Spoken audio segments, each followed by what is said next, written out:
idem na taj ekran u suštini. Da. Otvori PowerPoint. Desktop one. Ne razumete me, ali probat ću da vam objasnim samo da vidimo što se bilo sa projektorom. Ako bi mogli recimo malo da ga spustimo na dole, da gleda, da se vidi samo gore ovaj vrh, pošto su nam tu komande za PowerPoint. Gore već pokazuje na share screen. Evo, ok. I sad kad uradimo... Odlično.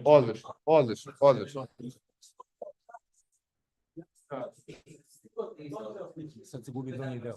Može Peru. Sad ćemo probati. I vidiš, ja sad idem slide show. Znači tu možeš da... Da, to je full screen. Ali ono što ja sad hoću vama da objasnim, ja kad sam u ovom prozoru, ja vidim šeruje se gore prezentacija, to je sve sjajno i bajno, ali ja nemam više nikakav pristup onda. Vidiš, ja sam zaglavljen onda u istom ovom prozoru kao i prezentacija i ne mogu da gledam u Zoom, ne mogu da gledam ni što mogu ovdje da menjam feed, ali ne znam ni šta se šeruje. Možda ovo swap display. Ne, malo pre si nešto se udaljio da izabereš prozore. Vidi da li se to repromeni, a mi gledamo što se ovdje dešava.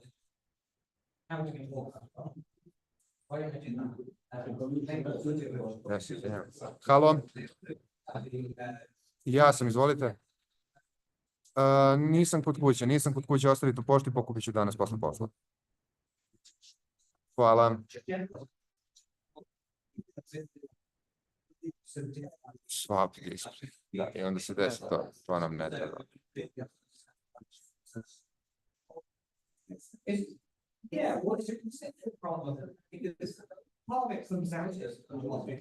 Da, to je dosta unfortunate što ja to ne mogu da gledam. Recimo, kad bi malo, kad ne bi bilo sve u full screen, kad bi na minimize namestili te ekrane, da bi onda isto... Da, vidiš, recimo kako idem na slide show, imamo varijantu play from the start. On mi...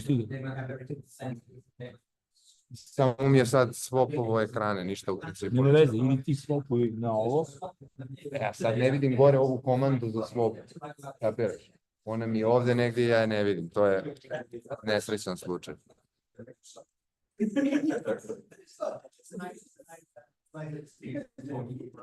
Malo pre si pustio prezentaciju u full screen. Da, ali swapovali smo... Jesam, ali onda ne mogu da kontrolišem. Da, vidiš, sad ne vidim uopšte to. Treba ti spustiti.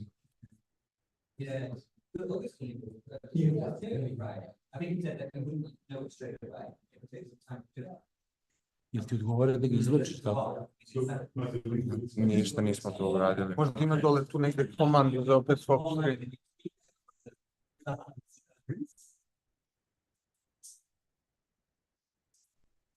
Da, možeš tako da držiš. Ovako da, znači da ne ide na full screen, nego da ga manuelno odavde razvlačiš.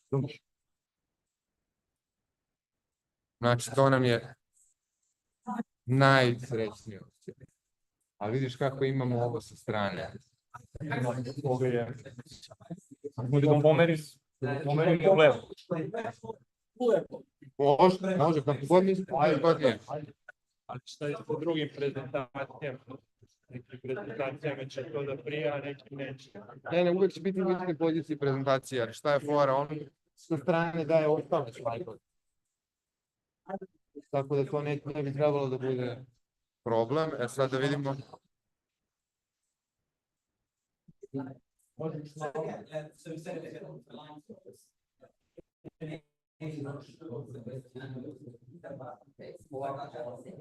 I onda share, desktop 2.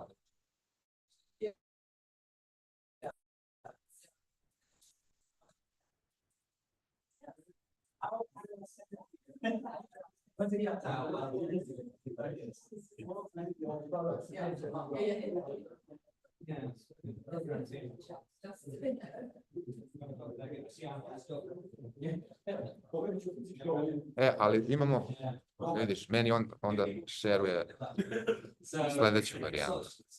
Meni se ovdje i dalje vidi ovo. Koje? na streamu, ovo sa strane sidebar. Nema veze. Da, Kojih je? da, bukvalno. I šta je još problem? Sad se mi ovde ne vidimo, ovde ne vidi se prodavač, ne znam. Ne vidi se zato što sam isključio kameru. Mislim da je okej. Da, okej, to. Mislim, ovo će da bude za stream i posle u montaži možemo da ga sredimo bolje. Ja moram da odlučim.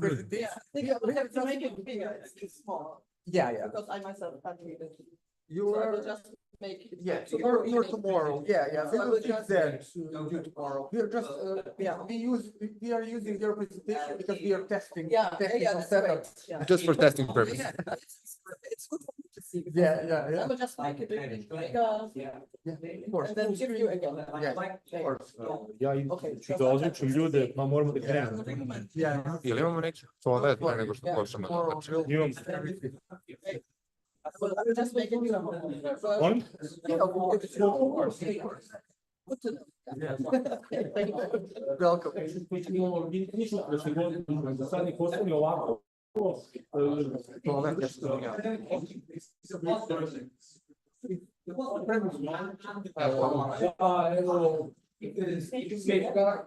minuta možemo da postavimo ljude.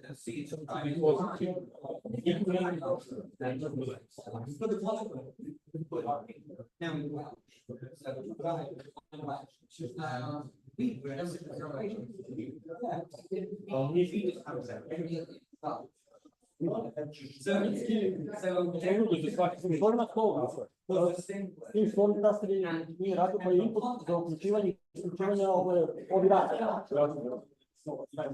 Da ga menjamo pa ne.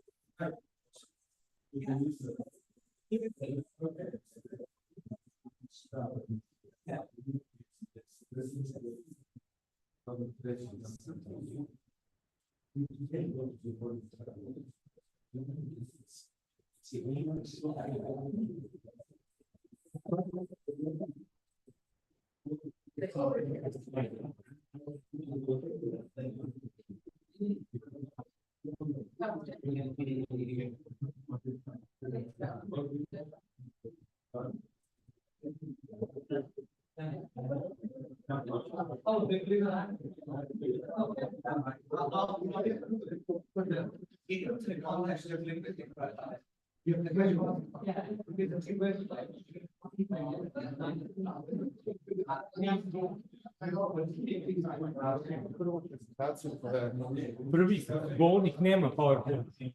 Fenomen.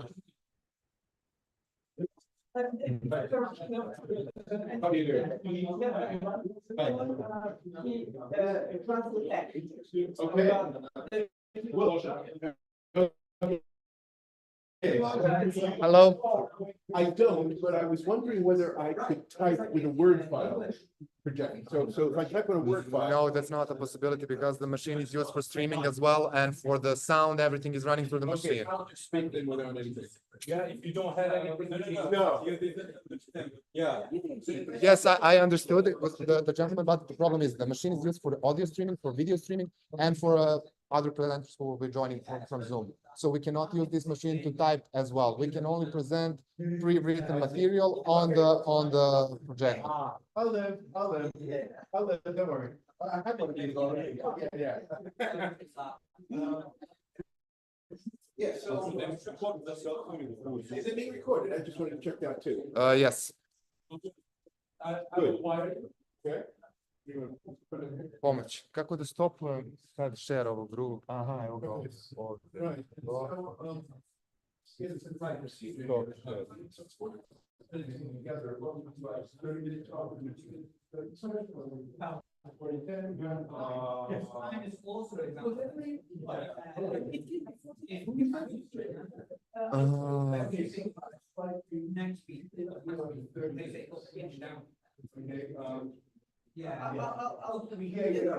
Kako da prestanemo sad sa share?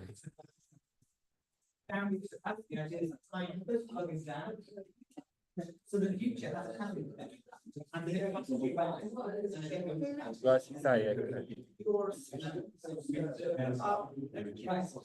To je to, samo je uključena kamera. Ja ne znam šta ću uradio, ali Deluje da je cool, da.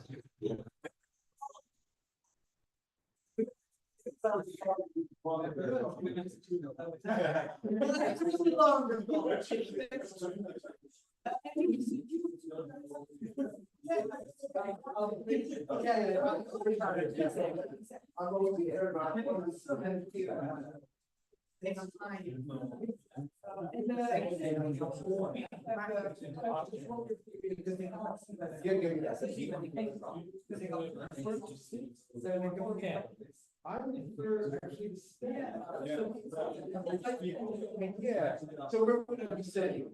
Okay. Okay, so.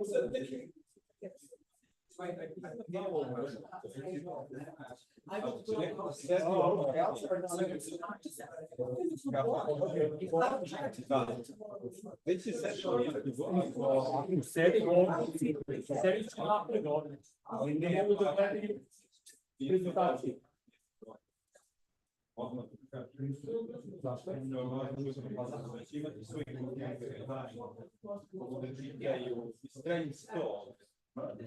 Mogu da dobiju mali stopić ovdje ili da koriste deo ovoga odavde.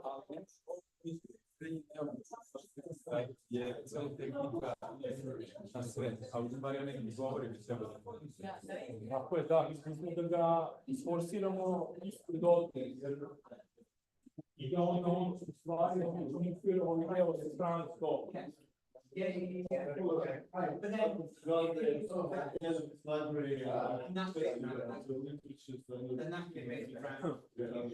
Da pustimo i video da vidimo sve kako treba. Neko se već naučio, čini mi se. Evo, tu smo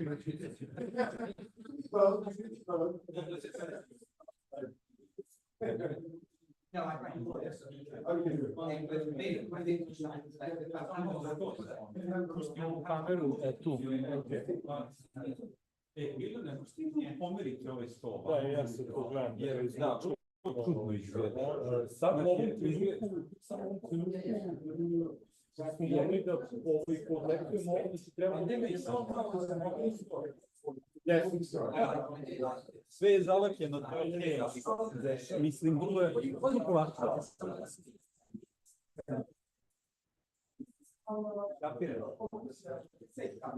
Polako, polako, polako.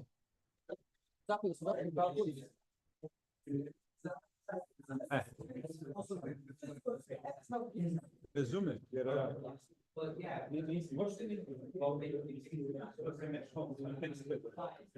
sad, ovdje ako neko govori sebi, treba u stvari da bude nešto skočiti ovdje. nije mali skoči na ovoj pali.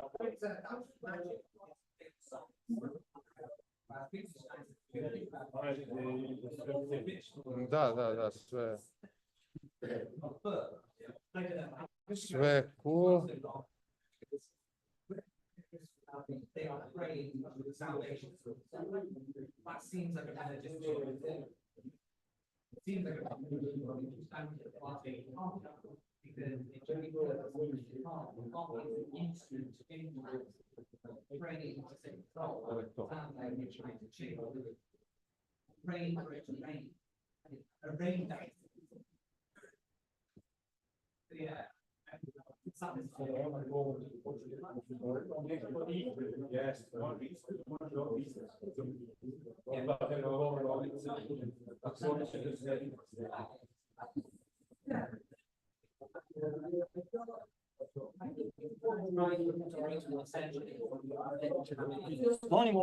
Ne smete ništa, hvala vam najveće. Sve su.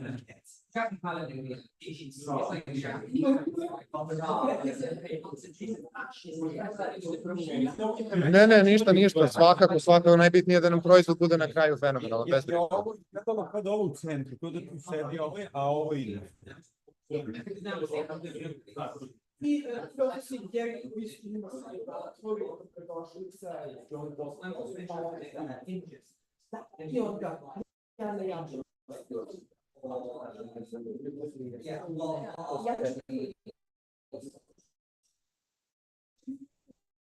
on water science, what branches science? I naravni. Da. In science. Čak i ovdje ti dam da. Or is a scientific method.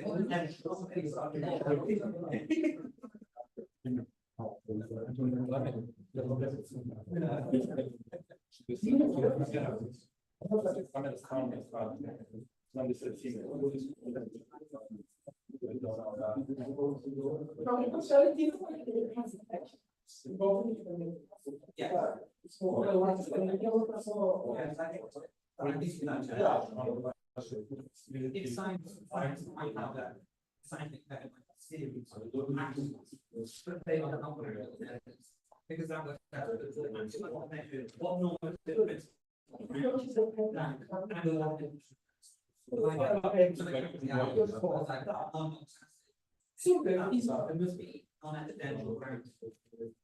Ja samo da proverim, gospodin Perović je posle gospodina Fullera. U redu.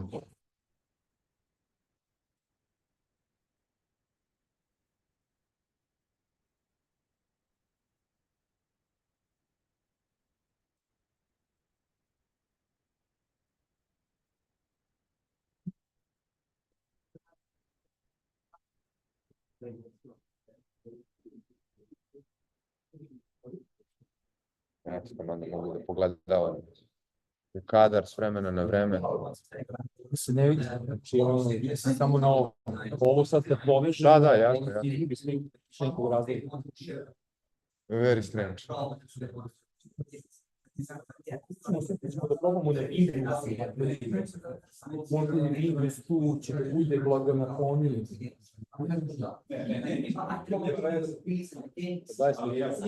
No input.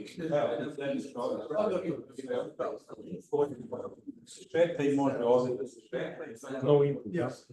Ugasim.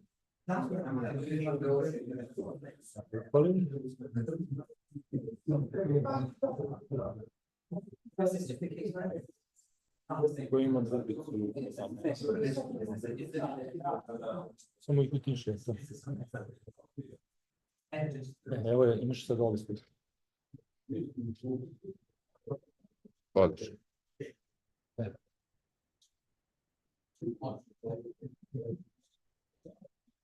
Daj samo vratim na ovo da vidim full screen. Na ovu kameru. Da li to oštvo? Na manuelnom je neškicil, da? Na manuelnom, da. Ste da izuštili samo prvi red.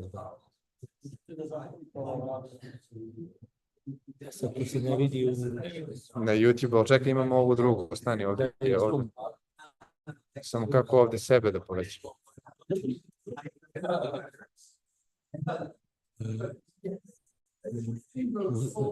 Pritisni to, postavljamo ultimu audio i uključimo. Jedino da izbacim, gospod. Nema da izbacuješ. Vidi ovdje na 3 tačke.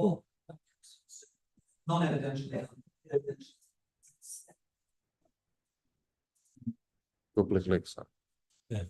Sačekaj.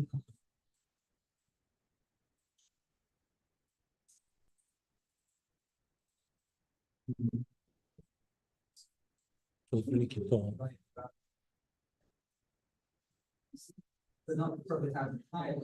Stova, ovdje se čitaju. Pa, ne baš, malo još. Da, sad se čitaju.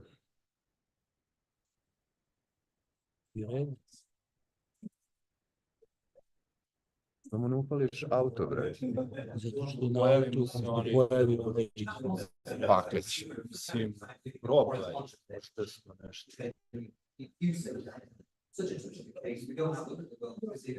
Ja sam na objektivu. Evo ga, ovaj vrati se.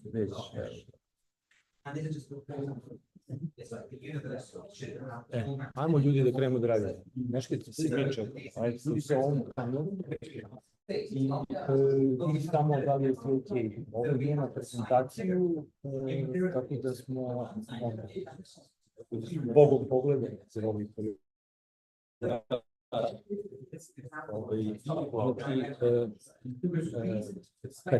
kada krenu aplauz nakon neke priče, samo vratiš na ovu kameru, inače ga držiš sve vreme na on tamo. Znaš ko je? A ja ću odande da... Skloni mene da se ne vidi. Da, kad on nešto menja kadrove, kad vrlja, on... Da. Mislim, imam jedan slajder, valjda ću se snaći.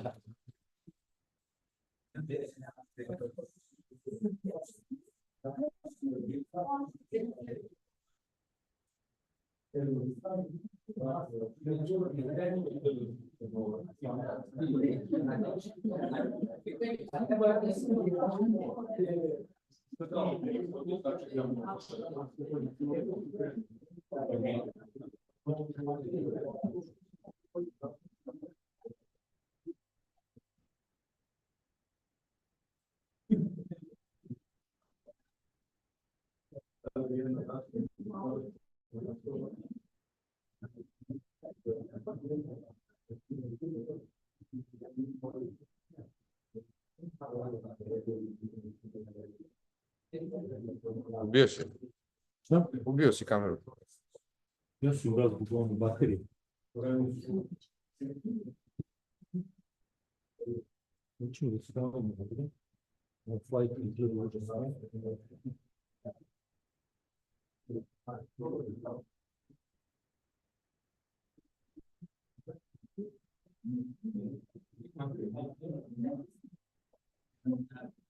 You got me outside. Or no, you keep that very young.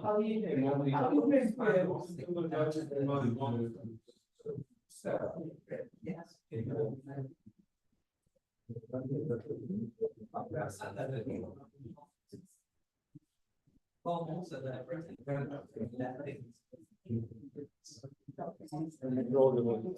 Da, šteti. Baterije samo za ovu kameru.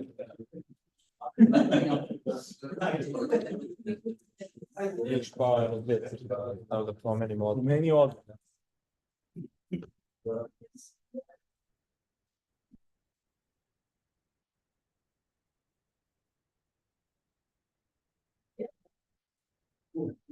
So you can put it on this. Okay. Sure.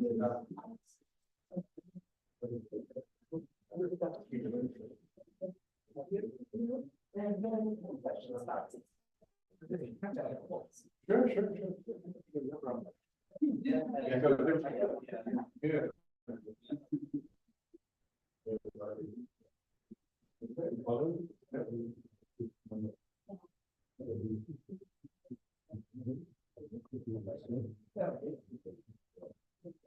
Dobro, samo ću dati znak, kad ti dam znak, samo vrni bravo. Okay, hello everyone. For those who don't know, I'm Liliana Demi. I'm the project leader of Science Fiction and Superstition project. I'm very happy to welcome you all.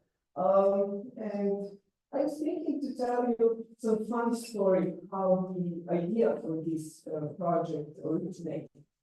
But given that I'm academic, there is no such story. There's no funny story about it. What I can tell you, though, is that some years ago, during these COVID curfews, I was rereading Wittgenstein, of course.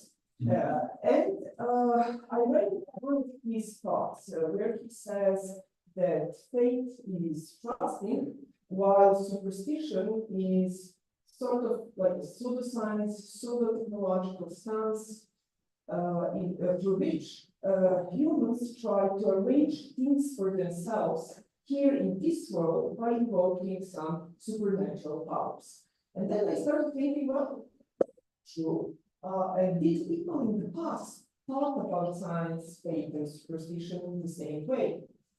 And luckily, our founders decided that the question was worth pursuing, so they gave us funding to do it. So first, I would like to thank Templeton Foundation and Ian Ramsey Center for Science and Religion in Oxford for giving us this opportunity. I would also like to thank our wonderful hosts, the Faculty of Philosophy and the University Library, for making it possible. And last but not least, I would want to thank all the people, and you know who you are, who helped me in making this event reality. So enough from me. I thank you all, enjoyed the conference, and I'm giving the word to Professor Yerekov.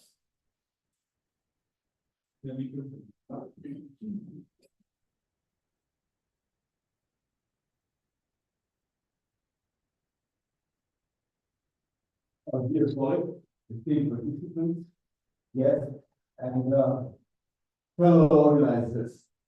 It is my privilege to welcome you on behalf of the University Library and partially the University Library as such. I'm Alexander Eko, I'm Professor of Civil Literature at the Ecological Faculty. I've been there the last 10 years and head of this library. I'm delighted to have you all here. We trying always to do our best to support the really important academic events. 2 weeks ago, we had a conference on Darwinism, which turns out to be an important question for civil society. Strangely enough, after all those years of whatever, socialism, but trusting in the science, we are facing some social dilemmas about competition between two theories that are not really in the same field. Or we have Darwinism with all its benefits and shortcomings, are some, and creationist theory that is not something that we used to be familiar with. And seeing that the debate in society has reached very high levels, when some organizations and communities that are not unimportant for our society, it is very important for us to see what you will come up with at the end of this conference. Especially since you have named it this way, like a science, faith, and superstition, like downside. You could say as an uphill battle, superstition, faith, and science. But then the old critic in me asked me, is it less dangerous to trust in science as such? That is highly related to this Wittgensteinian questioning everything. Let me give you two very simple examples. 2 days ago was a celebration day, this heavy quotation marks. It is 40 years since Michel Foucault died. So when I say celebration, you understand what I'm just trying to be very blunt.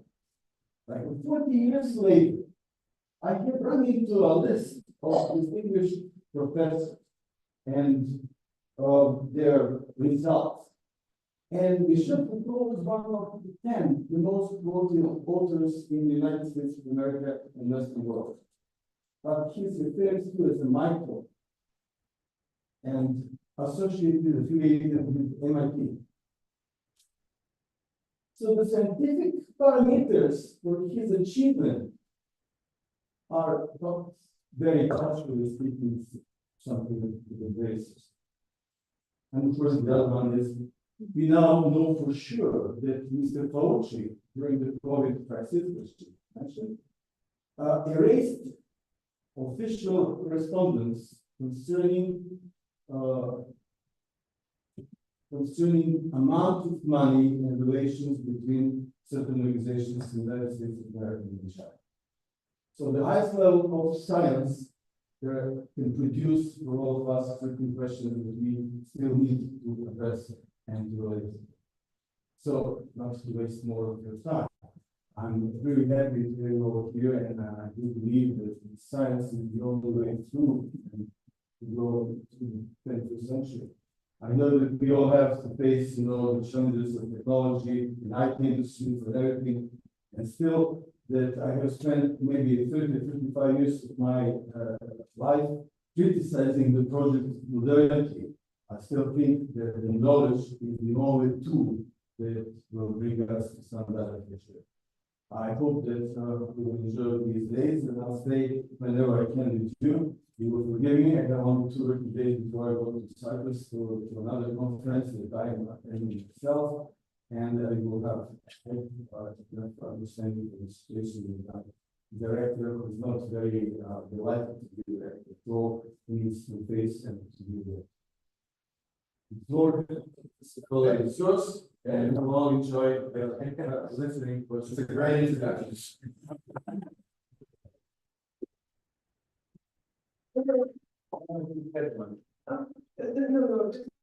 Yes, and yes, and yes, no, that's right.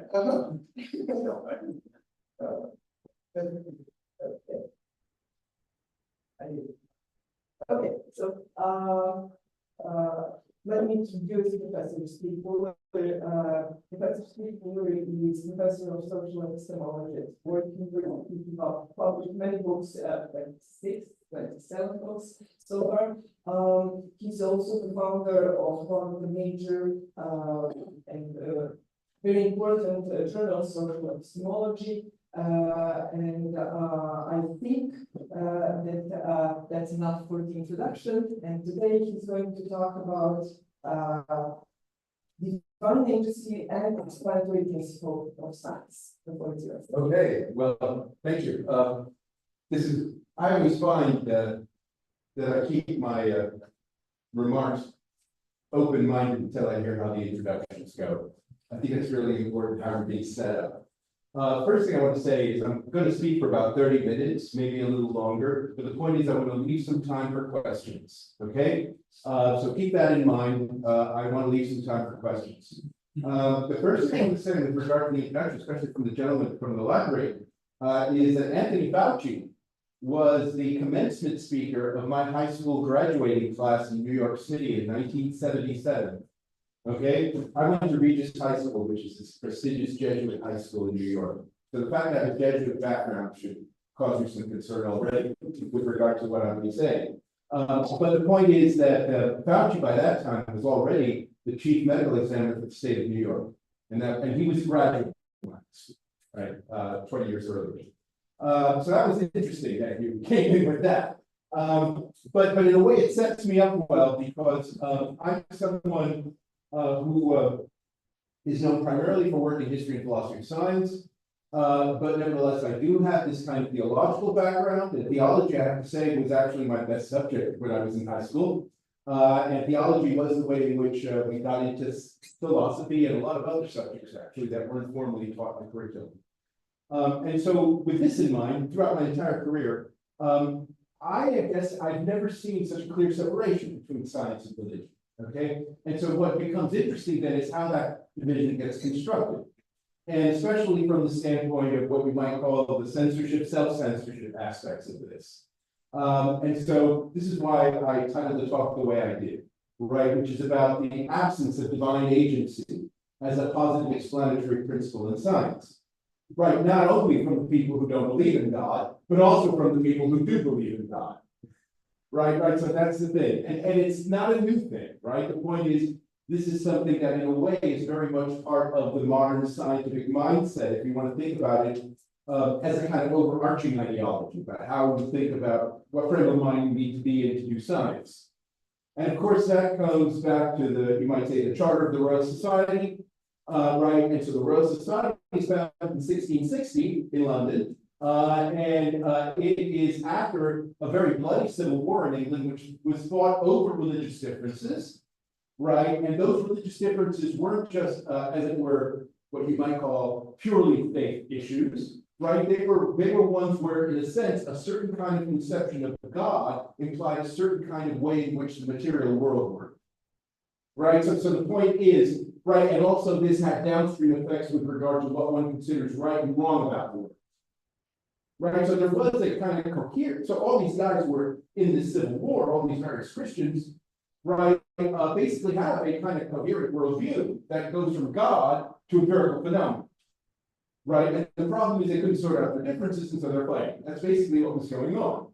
And so after the war was over, you got people who, in a way, inspired by Francis Bacon, right? Francis Bacon, who lives in the generation before the Civil War. Right, Francis Bacon sees this coming into play, right? Because we're already in the middle of the Protestant Reformation, right? England had relatively recently pulled away from the church and all of that kind of stuff. And so we already said we needed a way of sort of sorting this out so that people aren't killing each other. But at the same time, we have to be quite rigorous about this because the established authorities, in the church, right, are really not up to the task that is required to understand the nature of the world. Right, they're just repeating the past. It's all tradition and dogma and so forth. And so we have to have as it were, an agency of the government, we would say, right, that is in charge of actually putting these things that have been just handed down mindlessly for generations after generations through the universities, right, put them through some strict tests, through some independent agency of the state. Okay, and so you start already getting there a kind of attitude that exists until the early 19th century, which is this hostility of science to the university. Right, and if you look at the scientific revolution, right, it's very much hostility to the universities involved. Even if people were trained in the university, nevertheless, the kind of tradition and dogma and difficulties of expressing things are there. But Bacon thought about this in a very kind of exotic and utopian kind of way. Right, he basically was someone who thought that this kind of scientific procedure, right, whereby we adjudicate knowledge claims outside of the parochial religious context, would actually serve in a way as a new secular religion, right? And so if you look, especially in the 19th century, or Auguste Comte, right, the founder of positivism, he clearly picked that up from Bacon, and that was in a sense what Bacon wanted to do. He wanted some kind of transformation of the knowledge-power relation, right? Where in a sense the state and the religion fuse, because within Christianity it's always been a very kind of ambiguous and often uncomfortable relationship. But he actually wanted in some way, right, that what people believe and and how the state is run should actually be very closely tied together. That actually was his intention. Okay, that was actually what he was going at. People, but after the Civil War, right? So the Civil War happens. People, in a way, downsize Bacon's ambitions, right? Because what they're more concerned about after the war is they don't want another war, right? And so this then becomes the great exodus from explanation, right? Because where explanation involves, right, the fundamental principle from which everything derives. And that's where God would be potentially involved. Right? And so what you do is you basically cut off that. And then what you say is, look, the kind of things that we're going to discuss here in the Royal Society are going to be things that we can measure, we can calculate, right? That we can actually get people who otherwise come from different religious or metaphysical orientations could agree on. And that is the charter, right? The charter is about that. And if you can't abide by that, you're out. And so some of you who follow science and technology studies perhaps know this very famous book from 40 years ago now, called Leviathan and the Air Pump by Simon Schaffer and Steve Chapin, right? And this book is basically about how Thomas Hobbes, who wasn't going to abide by this, and he was, by the way, the private secretary of Francis Bacon, right? So Hobbes is an old man by the time the Royal Society gets established, but he remembers Bacon, right? And he wasn't going to allow it, right? And it says he violated this kind of separation. And he was booted out of the Royal Society, right? And this sort of set a precedent, right? A precedent that wasn't just a political precedent, but also a philosophical precedent, because throughout the history of the philosophy of science, there's always been this kind of open-ended question, you might say, about whether science explains things. Right, and whether once you start to get into the realm of explanation, you're somehow leaving science, right? And this is a view that has been very comfortable for lots of different people, right? It's been very comfortable, obviously, for the religious people, right? And in the modern period, right, those of you who do philosophy of science will know about Pierre Duhem, right, who was a Catholic, right, and very much stuck to this view and gave a very strong kind of medieval legitimation for this as being part of the way science, in fact, has naturally developed, where there's no break between the Middle Ages and the modern period, right? This is his story. And that certainly justifies separation of explanation and what gets called description, right?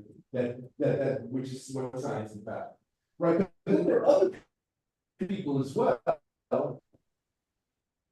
who are, right, sense of not particularly religious. It might not just be religion, but it might be some secular ideology, like Nazism or communism or something like that. And here I would put the logical positivists, right? The logical positivists have the same kind of view, right? That you want to make some very, you want to say, look, we're not really talking about explanation. And even when positivists give an account of explanation, it is something like a glorified universal description. Right? I mean, they're very suspicious, let's put it that way, about ideas of unobservable causes, for example. That's the default position of positivism. Of course, some positivists make various accommodations, and a lot of the sort of post-positivist philosophy of science has been about that accommodation. But for the most part, right, there's a suspicion around the idea of explanation. Okay? So that's, and if I wanted to say what's the mainstream philosophy of science, it's kind of like that. Right, because it kind of circumscribes what science can do. But not everybody's been on that trajectory. There are some people who have said that science is about explanation, and that in some sense, science has to engage with the kinds of questions that have traditionally come from theology. Okay, and some of the modern period, we would think about people like William Whewell. So William Whewell is this British guy in the mid-19th century. He's the person who coins the word scientist in English to name a profession. Because science is something all kinds of people have always done.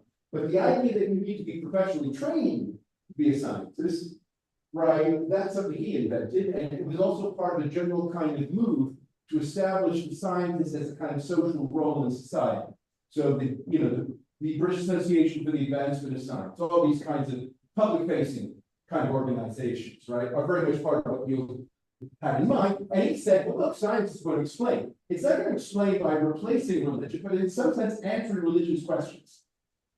That's kind of the way that I would say put it. And why do I put it this way? Well, because if you look at the kinds of things he presupposes about good explanations, right, that they have to be unified, they have to draw together facts from many different kinds of places, right, they have to be independently corroborated, which means that no two individuals have to already know what's going on, right? It has to have some kind of higher kind of cognitive reach, right? That's God, right? That's the mind of God, right? That's the kind of idea that Newton, and not just Newton, but it goes back into the Middle Ages with St. Bonaventure, for example, the mind's journey to God, right? And you have this kind of idea that to understand the world is to understand the mind of God. Right, and that's where the unity comes from. Because you might ask yourself, isn't it good enough just to have explanations of individual things or particular domains of reality, like Aristotle did, for example? Right? Aristotle explained everything according to its own kind of cause. And there are some people who still like that idea, including religious people. But that's kind of against the spirit, right, of what we're talking about. Because in a sense, what Whewell was getting at, and you see this also, let's say, in Charles Sanders' Peirce, right? He also was like that. And you might say, at a stretch, something like Karl Popper's kind of reaching in that direction, right? These are all people who, in a way, really resisted the kind of instrumentalist positivist line that I was talking about earlier, and sort of going after something kind of transcendent.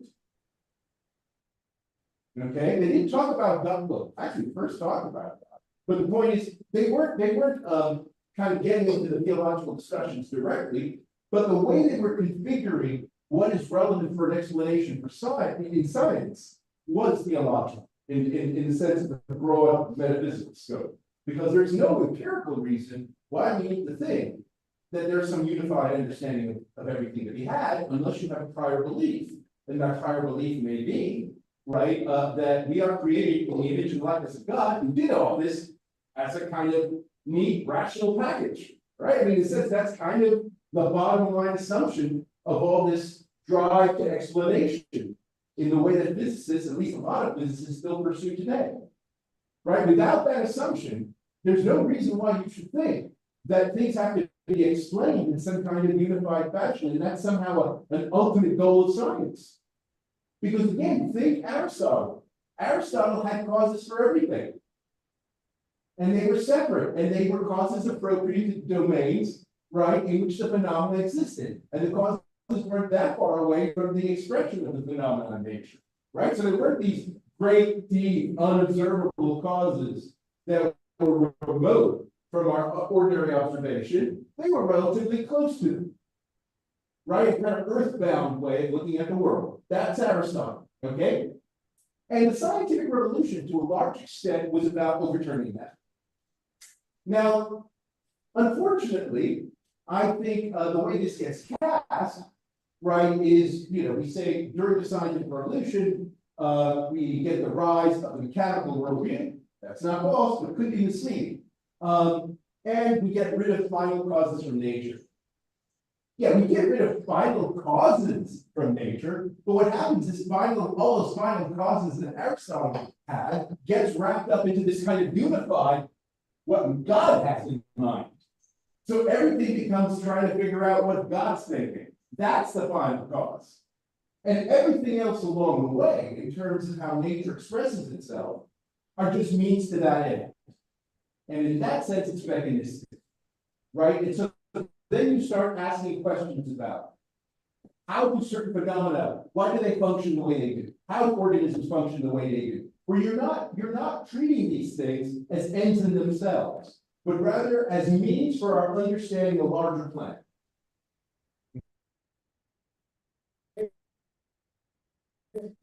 Now, this got really explicitly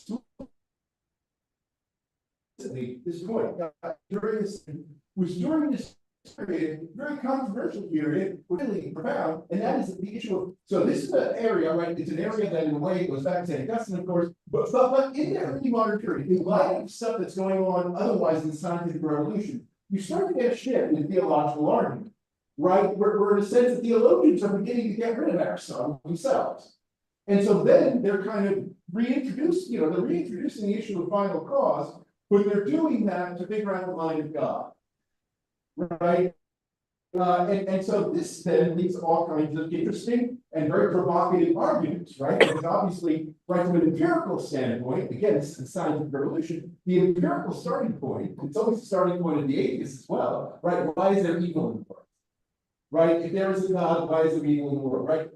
So to ask the question that way, right, is a very empirical way of asking the question, and it very much suits the kind of 17th, 18th century mindset that theologians themselves had already got themselves into, right? Where they're saying, look, on the surface, things look bad.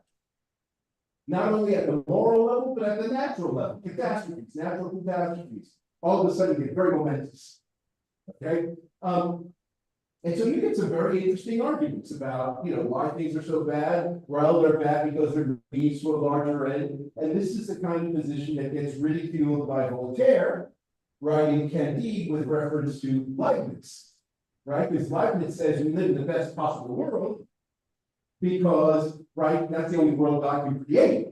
And the fact that it has all this bad stuff in it is really a way of trying to teach us a lesson on how to improve ourselves. Right? So the point is all the bad stuff is didactic. Right? It's necessary because we are fallen creatures. And that is part of the story, right? The humans don't have direct contact with God's mind, right? We're fallen, and so we have to figure it out. And in a sense, all of this evil and bad stuff that happens are prompts, right? They're kind of ways, for us to kind of rethink and recalibrate and so forth. Okay? Now, Voltaire thought this was ridiculous, right? And there's an interesting kind of scientific debate that's going on, that went on a generation earlier that sort of parallels this, and Leibniz was involved in that too, and that had to do with Leibniz and Newton in terms of whether Newton actually explained how the world worked. Okay? And this is where the famous so-called God of the gas argument comes from, those of you who are familiar with this kind of stuff. Because Newton has this amazing, unprecedented kind of mathematical articulation of how the world system works. Except that not everything works, right? Some of the equations don't work. You have to put in fudge factors every now and then. It's not quite as elegant as he makes it out to be. Okay. And Leibniz, his critique basically was that Newton hadn't done the job. Right? That in a sense, right, God being, can only create the best possible world, which would be the most efficient economical set of laws. The fact that your laws don't work all the time means that your laws are not the final word. Get it? Right? And Newton says, no, right? Newton says, well, actually, you see, God is kind of has free will. And God is creating this law-like universe on a moment-to-moment basis. So at every moment along the way, God could choose to do otherwise, and perhaps he does sometimes. And that would explain miracles, that would explain all kinds of aberrations that go on, right? And so there's this argument that's taking place, right? That starts off as an argument about, the effectiveness of the scientific presentation, that then turns into an argument about God's free will. Okay, and Leibniz said, well, look, God had created the best possible world. We just haven't figured it out yet. And so we just carry on doing science, and you're not the last word, Newton. We just keep on going. Don't take too many congratulations from this. That's basically Leibniz's view. Now, if you take that kind of view, of course, and this is the view that a lot of deists and others in the 18th century took, right? But then you say, well, look, if that's the game you're playing, you don't need to talk about God anymore. You've already figured out what God is. God is this guy, whoever he is, right, who creates this world under the most economical set of formulas that work under all possible situations. And once you've done that work, you've discovered God. There's no surplus God, right? Which means in theological terms, there's no transcendent God. Right? And that's what this argument turns out to be about when we move into the secular realm. Because it's in the context of these kinds of discussions, right, about, how God operates. So with Leibniz and Newton, it's still an argument about divine agency. But very soon, as we move into the 18th century, it becomes, this term gets used, initially to describe Spinoza. In a way, it's a bit like Leibniz. And naturalism. Naturalism. You're familiar with this term, very important term in philosophy of science. Atheists consider it the house of metaphysics, right? And the thing about naturalism, right? This term was coined to talk about the lack of need for the supernatural. That there is, as it were, no transcendent level. There is no sense in which the divine is surplus, right, to the secular. Right? That once you've figured out the totality of the secular, you've explained the divine. There's no remainder. Right? And naturalism is coined for that view. It was coined for that view. And this is a view that was strayed from Averroes, right? The Muslim thinker who said had a view that was very proto-Leibnizian, right? And Leibniz, even though Leibniz thought of himself as a wonderful Christian, nevertheless, he was boxing God into a corner, basically. Right? And when you get into the early 19th century, when people had the time to think about all this, if this is the best possible world God can create, and then it just disappears, it's not God worth believing in, because this is miserable, and there's nothing after it. Right? So stop believing altogether. Right? And then you move into this more Epicurean Buddhist kind of space, right? Where you don't even think about there being a kind of supernatural anymore. Okay? Now, this is in a way how God disappears from the picture. Right? In a way, God gets naturalized, and when he gets naturalized, right, then nobody wants to talk about the transcendent anymore. Now, I think, now you say, well, why did that happen? And how did that happen? Well, I do think a lot of this has to do with an issue that, in a way, actually motivated the rise of modern science, but over the period of modern science's development, kind of disappeared. And this is why I think there's a bit of a crisis of science these days, and why some people actually want to revive a lot of this theological stuff. And I have nothing, as you might gather from what I'm saying, I have nothing against reviving the theological stuff if it can be discussed openly.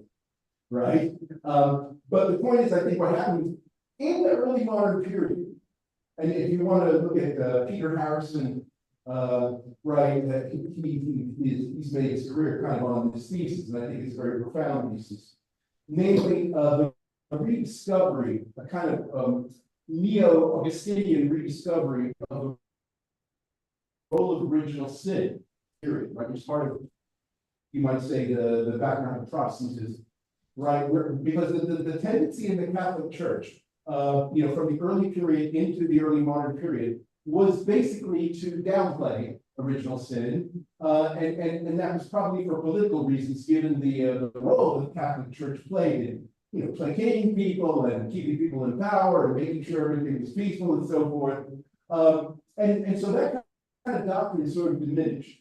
Okay, because the problem, the thing that became very clear once you start to reintroduce the notion of original sin is, especially if you're a believer, is that you take very seriously the things that are ordinarily presented to you before your eyes in front of the authorities just need not be true. And there's probably a good chance they're false, right? Because the redemption of humanity hasn't happened yet. We're just as fallen now as we were in the beginning after Adam's fall. That hasn't gone away. So that propensity for error, right, is very much there. And this is in fact very much in the mind of something like Francis Bacon. When Francis Bacon wants to establish these institutions that very strongly challenge established authority and so forth, right? Because he says we just can't take this stuff on people's word. People are corrupt, people are fallen, and we need a new one. Okay? And that was a really powerful, that was, if you want to talk about why the scientific revolution was as comprehensive as it was. In other words, the fact that it was challenging so many beliefs in so many different fields. Why was there so much doubt? And skepticism came back into fashion, early modern period, right? Why was there so much doubt about everything all at once? Okay, it was because this idea of the fallen nature of humanity got taken very seriously. Okay, and then the question was, do we have ways of overcoming it? And Descartes, that's a case in point of someone who took, who got on top of the issue, I'd say, right? And came up with a kind of solution, right? And so this became a really kind of serious issue. The problem was that once science became institutionalized, and in a sense, science had effectively, and this happened quite gradually, actually, right? It didn't happen automatically in the 17th century, but let's say by the time you get to the late 19th century, right, you have science effectively replacing theology, right, as the primary authorizer of knowledge claims, right? And that is on the back of a kind of metaphysics, right, which basically says that transcendent God is surplus to requirements, and so that even if you're a believer, you can kind of believe in a kind of naturalistic God, right? A kind of pantheistic God, a God who, in a way, exhaustively unfolds itself in nature. Put it that way, right? A God who exhaustively unfolds itself in nature. And I use this way of putting it because nowadays, of course, we've got theistic evolutionists, for example, and they are like that, right? There's a sense in which if you want to understand God, you have to understand the fullness of nature and how it unfolds, and evolution is going to be very central for that kind of line. On the other hand, we have these intelligent design people who I've been associating with, and they're much more like the original Protestants of the scientific revolution. They believe in a transcendent God. They believe that there is, in fact, this big difference between what God knows and what we know. And so that puts them kind of, you might say, their default position is to actually be very suspicious of authority, right? Especially if you look at the way in which the institutions of science are in fact established. And that's the thing we can say now, right? That we live in a period with an unprecedented amount of sociology of science. We know what the size and shape of science is.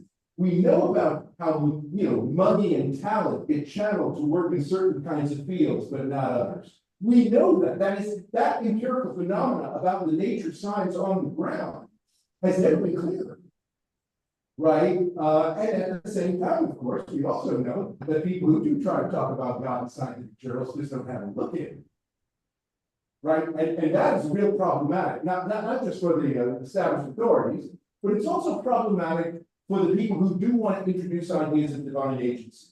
Because one of the things that was so interesting about reading those discourses on theodicy in the 17th and 18th century is, the degree in which people like Leibniz and Newton would get very articulate about what God might have done and how might he do it and how that connects up with the physics. There were some very interesting kinds of moves, right, that were made where the theology, right, and the mathematics and the physics were all co-articulated. Okay, that kind of discussion is really not allowed to flourish. Right, if you're going to believe in God, it's got to be something separate. It's like something you do on your, on weekends or something, right? You may recall the late Stephen Jay Gould talk about these dual magisteria, right? Science and religion, never the twain shall meet. right? That's basically what he's talking about, right? They're separate but equal. But saying separate but equal is like the old separate but equal in the United States, right? Which applies to the races.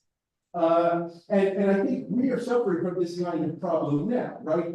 That there is no space to actually articulate, right? The sense in which there might be some kind of divine presence that would motivate us to think, for example, that there is a kind of unified picture of the world that we ought to be aiming at. Because my point, I guess my point would be, and this, I'll close on this one, is that if you don't believe that there is a kind of unified intelligence that in some sense we're trying to fathom, and that is, understood in terms of whatever laws or whatever, fundamental principles we're striving to get at, right? Unless you believe that, it's not clear why we're pursuing this.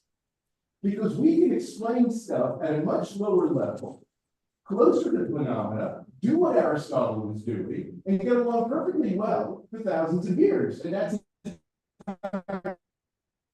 how most cultures have in fact operated, right? They haven't been striving to get into some mind of God, right? They have just been trying to understand stuff at the level that matters to them on the ground. And that does require coming up with some things they've never thought about before, some causes they've never seen before, but it hasn't required this really expansive way of thinking, which is a characteristic of modern science.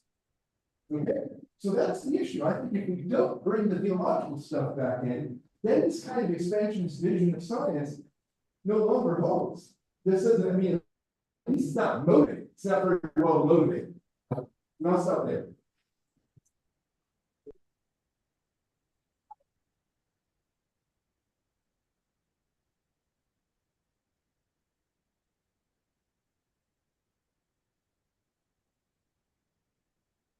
Thank you, Steve. Thank you very much. Now, the questions and the debate.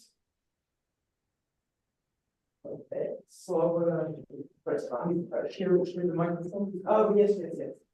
Okay, thank you very much. So one strand of this, if you wish, Aristotelian combination of Aristotelian and naturalistic understanding of science, which has been kind of dominant in a way. Yes, in recent years. Yeah, in recent decades and for a while now. There is one thing that came out of it. So if you do that very thoroughly and consequentially, then the danger is that's what sort of happens with physics.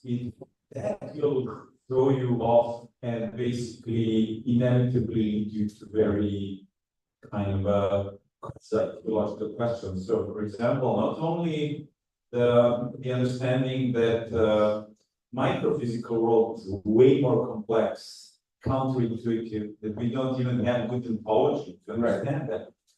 But that we have, if we are very consequential at the macro level, we have at one point to give up the idea that space and time are something that's kind of like the top of the world and that we don't, there is. So very clear understanding with that perhaps we don't understand, nor can we understand as human so reasoners, the basic parameters of the physical world.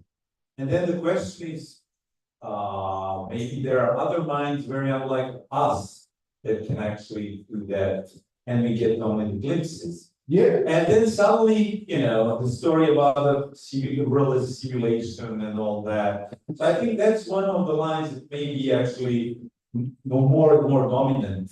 Actually, so I'm very sympathetic with this kind of critique of what he's correct, right? What Slovo was saying is correct, that if you look at a lot of philosophy of science, especially of our generation, there's a return to Aristotle, right, under the guise of naturalism.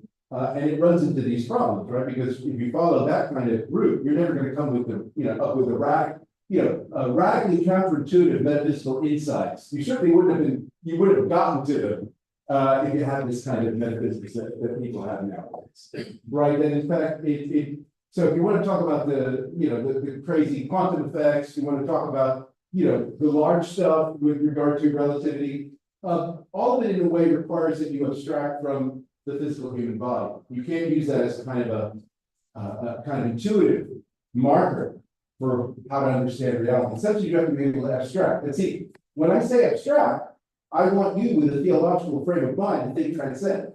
Right, that there's a sense that we find ourselves in a certain kind of physical body, which causes us to relate to the world in a certain way that we get used to by virtue of being physical creatures. But that is not the sum total of what the universe is.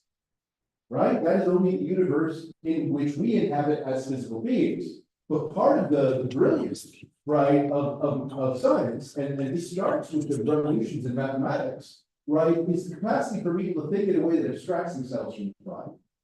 Right, it's multi-dimensional, right? And people do that with more or less degrees of success, right? I'm not saying all of this stuff is successful, but you see the motivation to do that, which has been so important in the development of modern science. If you want to say what has been most characteristic of development of modern science that actually justifies moving away from Aristotle is the counterintuitive stuff. Right? That most of the explanations that we have for phenomena in science takes us miles away from ordinary understandings of things. It brings in new concepts, new ways of looking at things, right, that have to be mediated through formalisms and computer technology and all the rest of it, right? That kind of abstractive process, right, in a way shows the shortcomings of staying in this Aristotelian framework. And so that's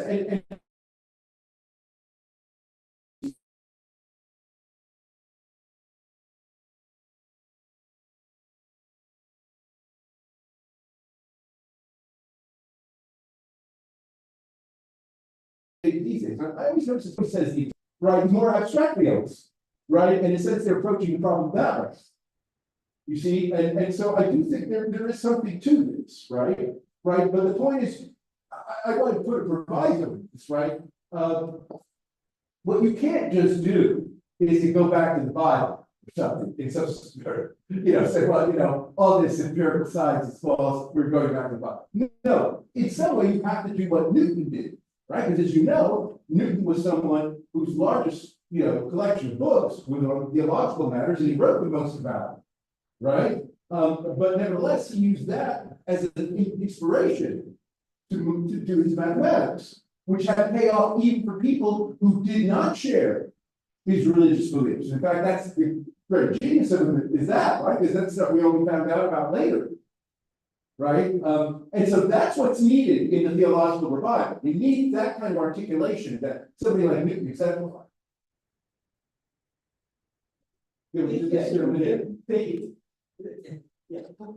Or somebody else. Well, this guy has it. Hi, thank you. Really interesting talk. So just to ensure that I was following along quite right. Two magisterium, we got science there, theology there, never the two shall. Jamie, can you express some dissatisfaction with this? It's a shame. If you're a scientist, you want to write about God in a science journal, perhaps forget about it, ain't gonna happen. Great shame, because when we look at Newton, Leibniz, there's good maneuvers happening there, and there's something worth looking at. So yes, but I have to say, even in the 17th century, it was in the prime correspondence. No, right, of course. There were problems there too. Yeah, of course. But I wanted to, and I imagine one of the reasons why some scientists might be reluctant to do that now would be this idea of naturalism, God's transcendent to nature, supernaturals, outside of scope, let's not bother. I was wondering to see what your opinions would be about what science can do in the study of religious things. So my interest being in miracles here. What could the scientists do when it comes to a miracle? Like, I know, sometimes we have atheists online saying, show me a miracle in lab conditions. And this strikes me as a little bit absurd. But is it though? Could we imagine a scientist trying to verify that something possible? Well, look, I mean, at a theoretical level, it's possible. I mean, it's trying to get on this actually.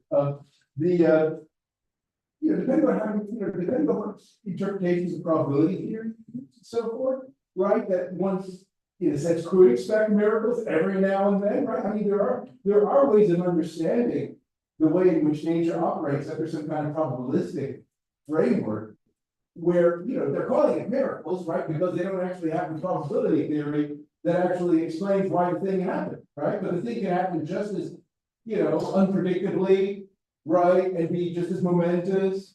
And look, a lot of the stuff, I don't know, a lot of the stuff that's associated nowadays with chaos theory and stuff like that has some of this quality to it, right?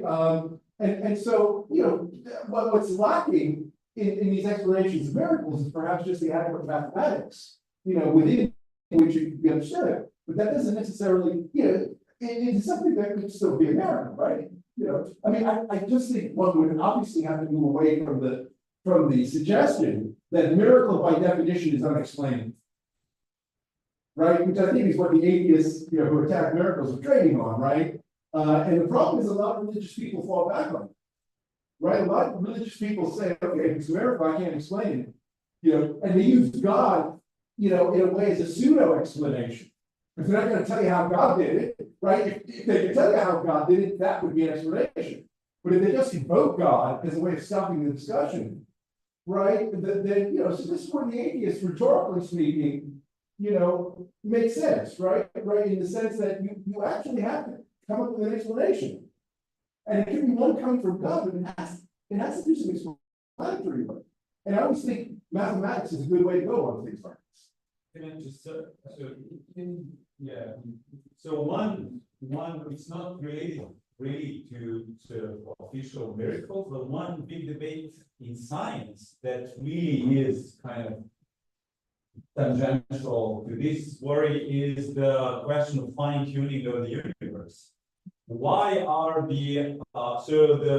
all the basic initial parameters of the universe are really unlikely that exist now, but they are necessary in order for us to be here, right? So there's holotropic reasoning in cosmology, which sort of splits people because it turned out to be very useful as a heuristic tool to come up with discoveries, key discoveries in the astrophysics of stars and so on. But then, you know, there's this kind of thing that some people are uneasy. Well, you know, fine-tuning, we're very close to the kind of theological way of reasoning. You can't really avoid it. So that's one big sort of already existing discussion along the lines of the, so, yeah. So, by the way, in terms of this, if you really want to get into the, you know, this guy Frank Tickler. oh yeah, he goes like really far. Like, yeah, Are you familiar with Frank Tickler? yeah, he's like, Check out yeah. So his book is Physics and Immortality, right? The Physics of The Immortality. Physics of Immortality book. So he's a cosmologist. I mean, big career cosmologist, Yes. made like big contributions, but he has his sort of anthropic sort of account, and he goes so far to actually basically give a spectacular version of cosmological story that goes along with the sort of Christian kind of Yeah. it's really incredible. I mean, because what he does, the way the book is written, it's kind of like a book you would print if you were around now. Because Without making science. you know, he interlaces. So he actually talks about the Bible, for example, right? But then he brings in all this mathematics and he brings in proper physics, and he shows, you know, he shows alignments with all these things, and he does it for hundreds and hundreds of pages, right? It's a very well articulated thing. I mean, the problem, of course, is when you articulate things out, well, people think you're crazy, right? I mean, right? Because like obsessive compulsive disorder. But it's worth looking at. I'm actually a friend of his. You know, yeah, that would be something to look at. Okay. I just want to say that we can relax our third speaker canceled, so we can kind of relax and we are not running out of time. So yeah, whoever wants first. Thanks. So I was just wondering where would in the story that you were telling, where would the following fit? So there's naturalism, right? And we kind of the defendant is kind of out of bounds. It's not featuring our explanation. Seems to me that around the same time, especially in the early modern period, it's not that it seems to me, it's sort of a well-known account of how things were kind of unfolding, that there's a switch in the understanding of man's place. Uh-huh. Yeah. Copernican revolution. Yeah. And there's Hume, Yeah. there's Darwin, right? So. That's one way to play the story, yes. Right. So instead of going for these very ambitious, rationalistic, metaphysical systems of, Leibniz, Spinoza, and Descartes, where it seems like we can explain everything, perhaps even a priori, right? I mean, we can sort of look into the very fabric of the universe. The book of nature is open to us in principle. Perhaps we can't really figure everything out in, particular details, but it's there for the having, right? We're sort of on God's level in terms of capacity of, having mathematical models. We can't know all the truths, but what we can know, we can kind of know the way God does, right? But when it comes to mathematics, it's something sort of. But then, this other thing happens, right? So we become much more pessimistic about who we are, where our place in nature is. Perhaps we can just, we're kind of a little more like animals, right? And Yes. So perhaps we can figure. Oh, I also say about this, yeah. Right, okay, so, yeah, take this as a prompt. Okay. When we talk about the Copernican revolution, right? Remember, the Copernican revolution is about displacing the center of the Earth as the center of the universe, right? And saying Earth is just one of many things growing around. Now, obviously that move, which was so important for the whole scientific revolution, wasn't a move of pessimism at all, right? In a sense, it saw itself as kind of, in this sense, UM right? The kind of combination, right, of human beings rediscovering their divine entitlement, right? Because look, if you're going to talk about a world where the Earth is just one part, maybe a very remote part of a larger picture, what point of view do you need to have in order to make that a reasonable view? Right? What would motivate you to even think this way? Because if you look at most of the world's cosmologies, right, they are earthbound, because that's the world in which people normally live and all that jazz, right? But the point is to actually think, and this goes to the issue you were raising earlier about the extraterrestrials, other life forms. In the same period, right? Copernicus and in the Renaissance and the early modern period, right, you get a lot of active interest going on the possibility of there being extraterrestrials, precisely because one of the things that human beings had succeeded to do was to abstract themselves from their physical existence on Earth and to imagine that they may be communicating with beings from different places, with different bodies, but nevertheless there would be some kind of common way, the meeting of minds, you might say. Okay, that's what the scientific revolution enabled. Okay, now, Darwin. Let's move fast over to Darwin, because I do think that that's kind of the so when you look at Kant, for example, okay, so I think of Kant, let's say, as a kind of halfway point between where the scientific revolution started, which was this very expansionist and very ambitious kind of way of seeing the world from God's standpoint, right, into Darwin, where, as you said, we are reduced to animals. Kant's in the middle of this, okay? Because part of what Kant's doing, especially the critique of pure reason, right, is to criticize the overambitious claims that a lot of these theologically inspired guys in the 18th century were making about what we can know about God's plan and justify all kinds of things, right? So Kant is usually seen as the great killer of theodicy, right? We're talking about a philosopher who said, look, theodicy is rubbish, he's the one. Right, because in a sense there are limits, so we could speculate, but we can't pass this off as knowledge. And what this did lead to in the 19th century was very interesting kinds of discussions about the limits of intuition, okay, and about the degree to which we can intuitively see things without working it out completely. And this is a discussion that happens in many different kinds of fields, but it's largely motivated by the kind of intellectual intuition that people like Leibniz were claiming that we had, which enabled us to see into the mind of God.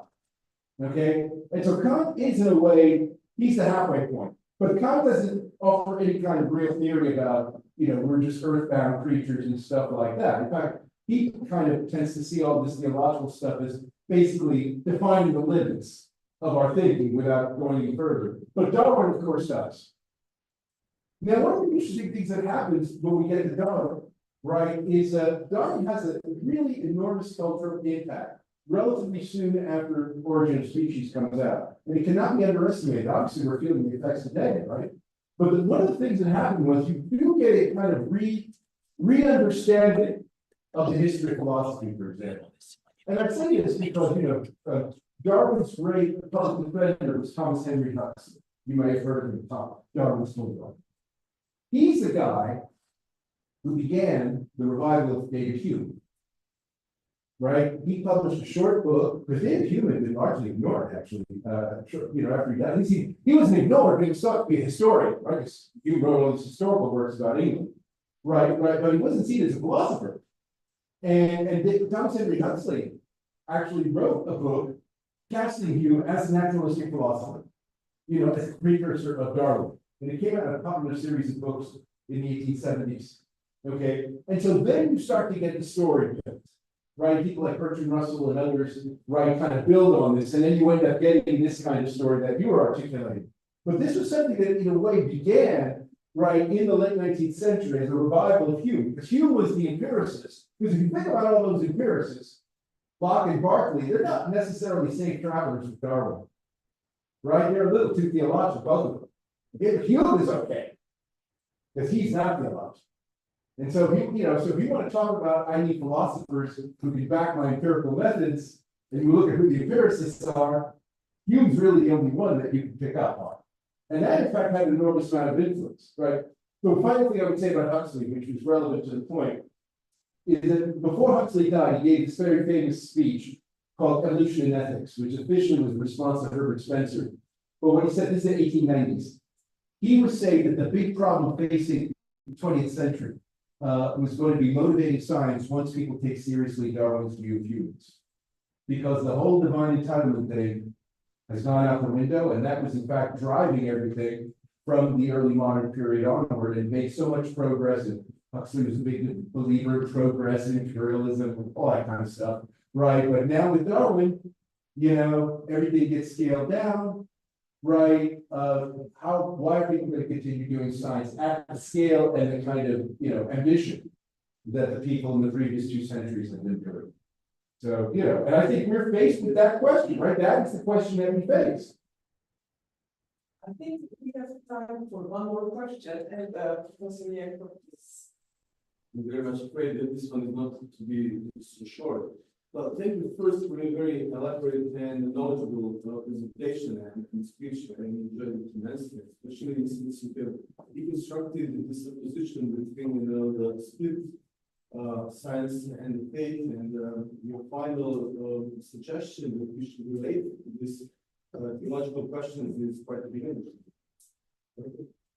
And just to add a little bit of dogmatic flavor to it, if you allow me to, I might try to ask you, should we really try picking only those theological issues we find relevant, or we need to address the whole system of faith and the whole dogma of everything? And as soon as we start doing that, aren't we bound to end up with some problems that sounds more or less ridiculous in any kind of scientific circumstances surrounding? Let me add one more thing. Mostly your argument refers to the real science, natural science, and exact science.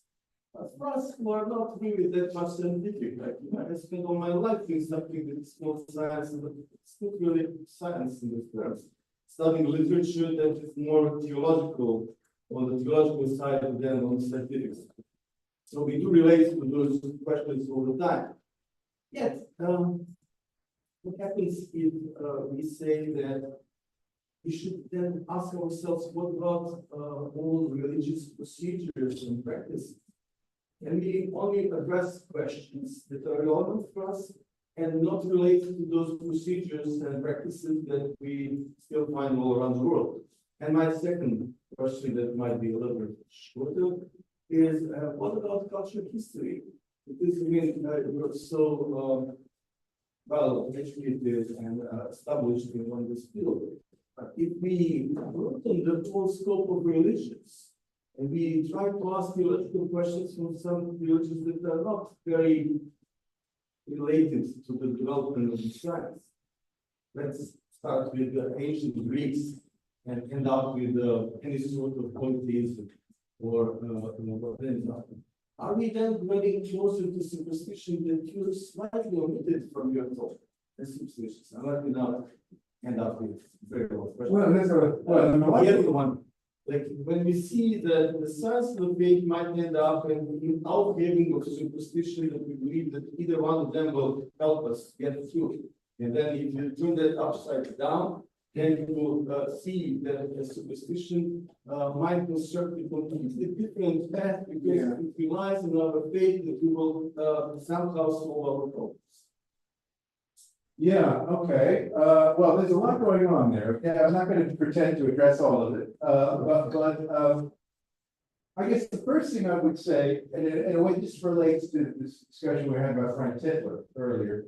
One of the things that's interesting about him, because I do understand that there are certain kinds of religious issues that in a way people might be very reluctant to kind of touch scientifically, or religious people, or religious people trying to report these ideas. So if you think about eschatology, right? Or the issue of immortality of souls, right? That there might be reluctance on both sides to actually want to make that part of the mix, right?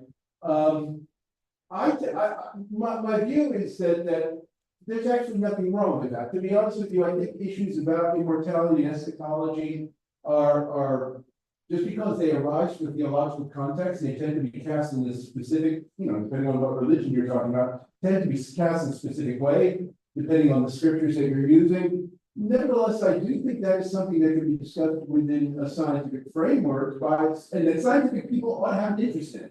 In other words, it should not be something that's just dismissed out of hand as superstition, right? And in other words, there is something being referred to here, right? I mean, I'll give you an example, that was during the Enlightenment. I don't know if some of you may know Joseph Priestley. Joseph Priestley was a great chemist, discovered oxygen, but he was also a Unitarian minister. So he was a man who held both the theology and science together, right? And he would give these sermons where he's lacing the theology and the science. And so he has lectures on the resurrection of Jesus, which is a tricky issue, right, from the standpoint of this. And he was literalist. And he said, we have to figure out how to. And so he starts talking about stuff that nowadays cryonicists and transhumanism are talking about, right? These cryonicist people, right, who basically say just after you die, we put you in the deep freeze and then we resuscitate you. Okay, he's giving a prototype for this, right? And in the 19th century, when the Mormon church got established, the Mormons are kind of they were picking up on priesthood, right? And then of course you have the transhumanists, who were very much into resurrection, right? They have their own Church of Latter-day Saints, rising from the dead, and all that jazz, right? I mean, so there is this tradition.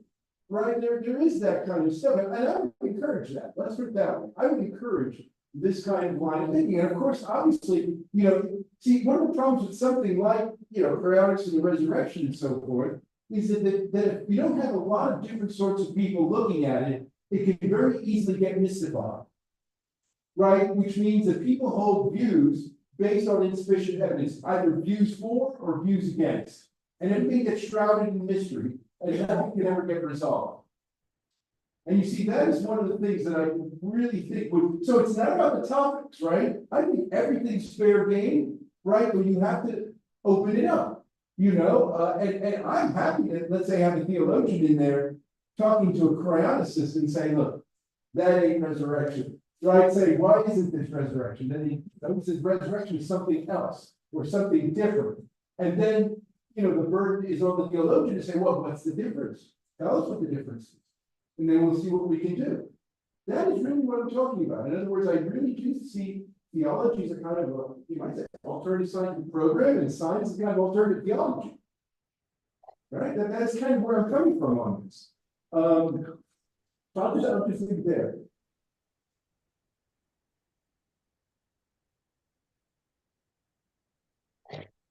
And I want to thank Professor Steve Fuller for what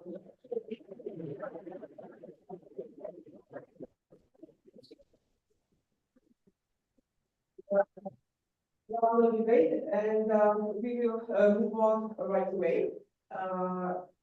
So I'm happy to announce our next speaker.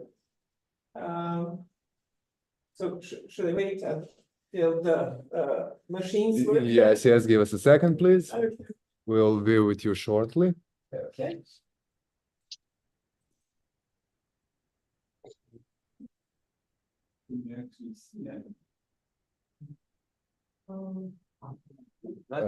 Maybe we can turn Yes, the pointer some is of the working. lights here, and then it will be more. Morate da uperite u ovaj ovde uređaj, znači ovde je receiver za njega. Okay. This is really small. Yeah. No, it will be fine. Ovo ovde je receiver za, znači u njegovom pravcu. Can you actually see anything? Yeah, but I'm in the front row. Okay, well, anyways. Yeah. I don't really, I just need some of the pictures. Okay. Okay, so I'm really happy to announce our next speaker. It's Professor Voluntarevich. He's teaching at the University of Belgrade here at the Department of Philosophy. He mostly does history and philosophy. I ne pritiskajte tako histerično, molim vas. So I won't do the spoiler. Anyway, today he's going to talk about two kinds of sciences, toolbox science versus romantic science. Yes. Okay. So the floor is yours. Mine, but the screen. Excuse me just a second. Could you please leave it to me? So, thank you very much for inviting me, and I will, in a way, sort of connect to some of the things that Professor Fuller was talking about. Be very gentle with this. Okay. Yes, don't spam the buttons in row, please. One. Don't spam the buttons in a row, one at a time, and wait for the device to respond, please. Yes, thank you. So this is basically not, I mean, typically I give talks which give sort of some technical details and sort of historical trajectory of particular theories that I'm making for philosophical conclusions and sort of open up debates. So this is not that kind of a talk. This is kind of a grand view of scientific two currents in the way that science has been done in the last, say, 200 years, and a sort of a debate between these two, or sort of tension between these two versions. So, okay, so the first notion of toolbox science is really something that you can already see at the level sort of very early on with this division, supposed division between empiricism and rationalism. It's not as obvious, but it becomes more obvious as time sort of goes on, and sort of the trajectory of, when you look at the details of the trajectory of modern science.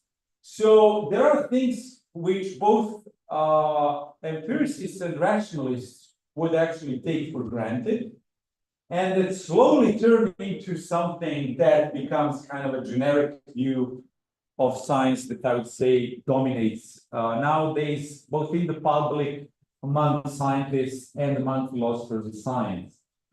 So one thing that's really kind of similar to them is this, that basically science is based as a practice on very versatile conceptual and experimental tools and techniques, right? So they are very different, they are employed in different contexts, and they show the results in terms of prediction and reliability, right? And reliability of manipulation with the natural phenomena.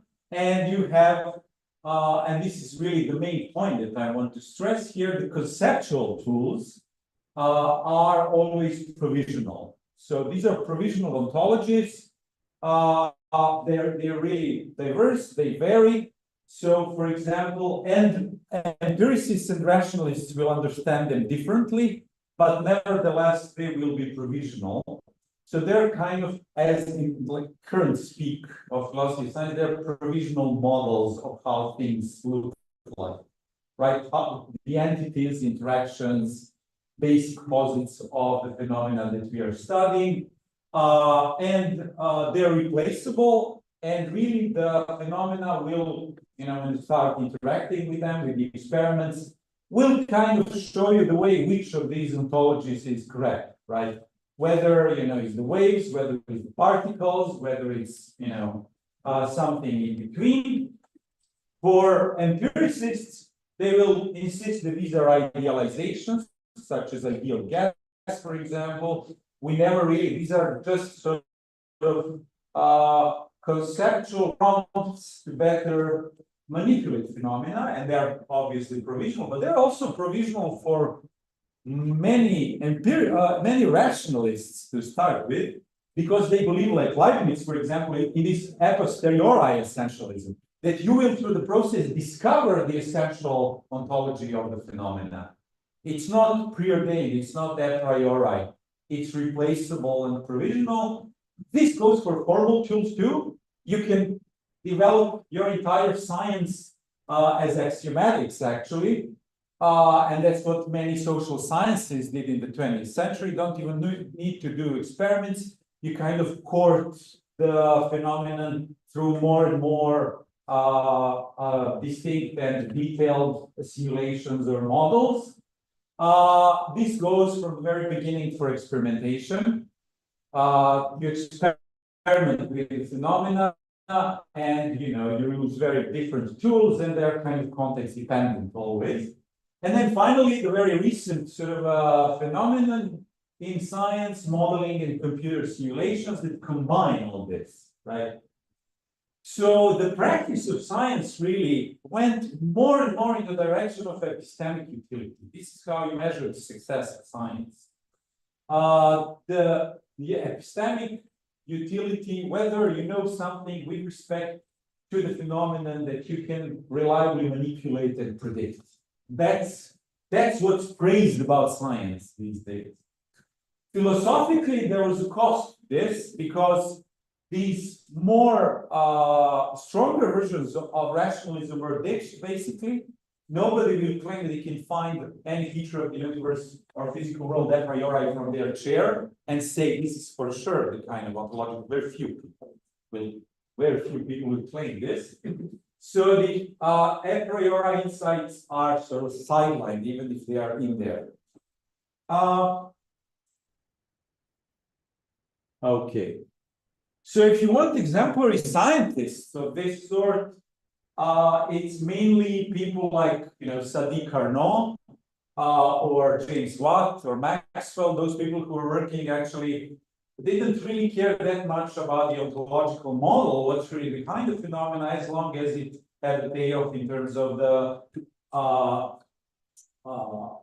application and a reliable manipulation of phenomena. In modern times, Francis and Crick with their model of the DNA function and Watson. Watson. Francis Watson and Francis Crick and Watson. And also, for example, Turing, right, who is also von Neumann, for example, who were really working on all sorts of phenomena, had breakthroughs in all sorts of different areas with this sort of a mindset in a way. And this kind of scientific picture is very closely related to the Industrial Revolution. Hence Watt and all these thermodynamics people. Boltzmann is sort of distinct from this. With the atomic age, and also with very specific way of understanding computing that we're dealing with in all sorts of ways nowadays. Okay.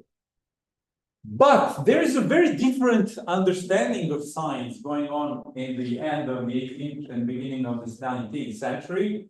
The undercurrent, which is not that visible today, but it's still with us, basically, never really left. And it comes in two guises, German and British Romanticism, romantic understanding of science. And it's very different from this toolbox understanding of science. So if you take people like, for example, Goethe or Kant, as Steve was talking about, their sort of a starting point are basically conceptual unities. This is what they think is the proper domain of scientific inquiry. And it's not only, I mean, so basically scientists are exploring the various unities, conceptual unities like cosmos and nature, life, and so on, and offering us details, understanding various layers of these unities. So it's sort of a science of big unity concepts, right?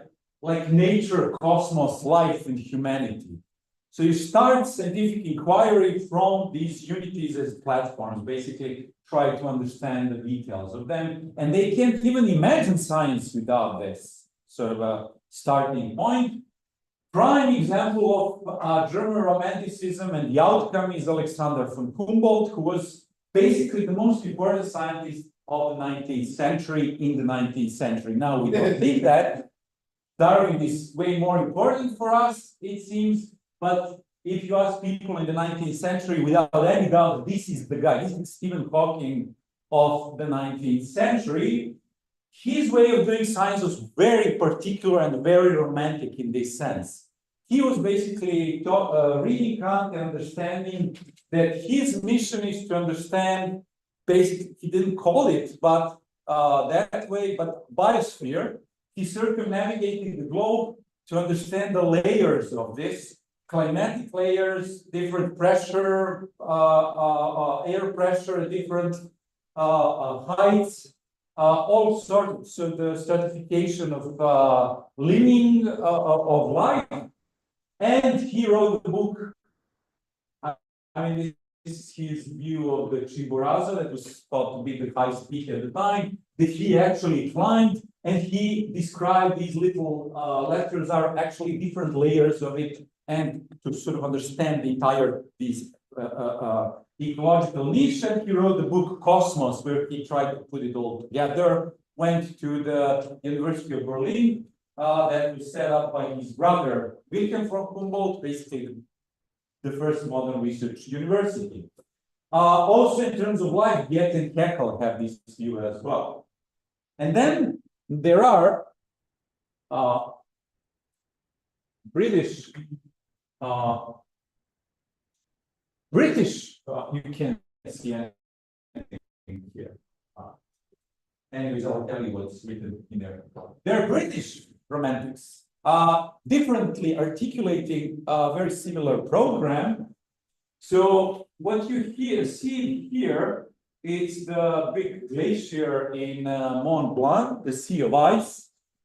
All their programs, a number of poets actually were closely tied to the scientists, and they articulated very specific understanding of science, very similar to this German Romanticism. People like Wordsworth, people like Coleridge, both Shelleys. So they go for pilgrimage in these glaciers. It's called the Sea of Ice, right below the Mont Blanc, very important point. So their view was that science is there to explain to us our connection with the nature, which is obviously much bigger than us, and to understand actually this kind of human nature interface. And it's sort of a feedback. So I'm, at awe with the biggest mountain in Europe, and much like sort of Humboldt was with Chimborazo, I want to understand, and I want to use all the scientific means to kind of feedback that knowledge, to explain to me what's my place, what's my relationship with nature, with this particular natural phenomenon, with nature itself, with life, with cosmos, and they articulate toward this. And they're really big opponents of the kind of a toolbox science that's emerging, which is closely tied to the Industrial Revolution. So they're sort of against that very openly. In that sense, I mean, one way, so you can actually like it, call this prehension of the romantic understanding of science. And it starts with this sense of the unity between humans and nature, which is supposed to be explained to us, actually. So the unities, this time humanity and nature unity is really the starting point and the target, actually, of scientific inquiry. And they hang out with scientists like Harvey, for example. And if you want really an exemplary sort of a case of a scientist of that sort, it's Faraday, actually, who reads Schelling and, romantics, British and German romantics. And when you see his theory, I mean, it turned out to be empirically adequate. And he was experimentalist, he didn't know any math. So his view is he's really trying to explain magnetic, electromagnetic sort of phenomena as a unity, and unified force, which is kind of only present in the universe as an electromagnetic field with its sort of forces, right? It sounds really sort of borrowed from these romantic kind of understandings. Now, the undercurrent continues, right? It's not visible, so people, some very surprising characters in this vein in the 20th century, the obvious ones after Humboldt are Russian-Ukrainian biologist Vernadsky, who didn't coin the notion of biosphere, but he was the first biologist to describe biosphere as a unit, right? Now it's common understanding, but he was the one who did that, but he wasn't translated in English until the end of the 20th century. Now he's all the rage among astrobiologists, for example. Or people like Julian Huxley, very surprisingly, who understood Darwinian evolutionists embedded in the cosmic evolution as well. Also people like Dobzhansky, but it's more obvious case because the father of population genetics. Then in physics, people like John Wheeler or Bohm, who understood sort of a Wheeler in the sort of a notion of cosmological evolution as well. I'll put somebody else there. Yeah, the whole revival of ecological paradigm really is articulated in a very similar way. It's really annoying, I have to say, but Just point left or right to the next slide.